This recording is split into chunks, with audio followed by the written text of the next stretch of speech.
কখনো কখনো জুমার নামাজের পূর্বের 4 রাকাত সুন্নত আমরা ছুটে যায়। তো এই 4 রাকাত কি আদায় করতে হবে? যদি আদায় করতে হয় তাহলে কখন আদায় করব? জুমার নামাজের পরবর্তী 4 রাকাতের আগে না পরে? সম্মানিত সুধী, অত্যন্ত গুরুত্বপূর্ণ একটি বিষয়। সম্মানিত সুধী, জুমার নামাজের পূর্বের 4 রাকাত সুন্নত, এটা অত্যন্ত গুরুত্বপূর্ণ। আমরা এটা যথাসময়ে আদায় করার চেষ্টা করব।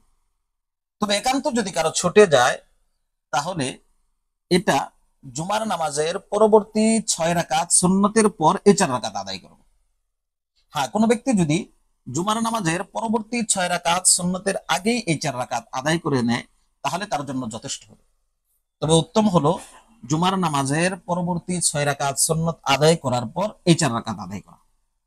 কারণ জুমার নামাজের পূর্বের যে 4 রাকাত সুন্নত, এটা যেন এটা আমরা তার জায়গা মতো আদায় করতে পারিনি, বরং তার জায়গা থেকে সরিয়ে দিয়েছি, যেমন নাকি কাজার মতো হয়ে গেছে। তো এখন যদি জুমার নামাজের পরবর্তী যে 6 রাকাত সুন্নত আছে, এটার আগে যদি এই 4 রাকাত আদায় করে নেই, তাহলে যেন আমরা জুমার পরবর্তী 6 রাকাত সুন্নতকেও তার জায়গা থেকে সরিয়ে দিলাম। তো জুমার পূর্বের দুই সুন্নতটাও জায়গা থেকে সরিয়ে দিলাম, পরবর্তী সুন্নতটাও তার জায়গা থেকে সরিয়ে দিলাম। এক্ষেত্রে দুইটা সুন্নত তার জায়গা থেকে সরিয়ে ফেলা হলো। তো এই জন্য ফুকাহায়ে কেরাম উত্তম বলেছেন যে জুমার পরবর্তী 6 রাকাত সুন্নত আদায় করার পর এই ছুটে যাওয়া 4 রাকাত আদায় করুন। আল্লাহ পাক রব্বুল আলামিন আমাদেরকে আমল করার তৌফিক দান করুন। আমিন।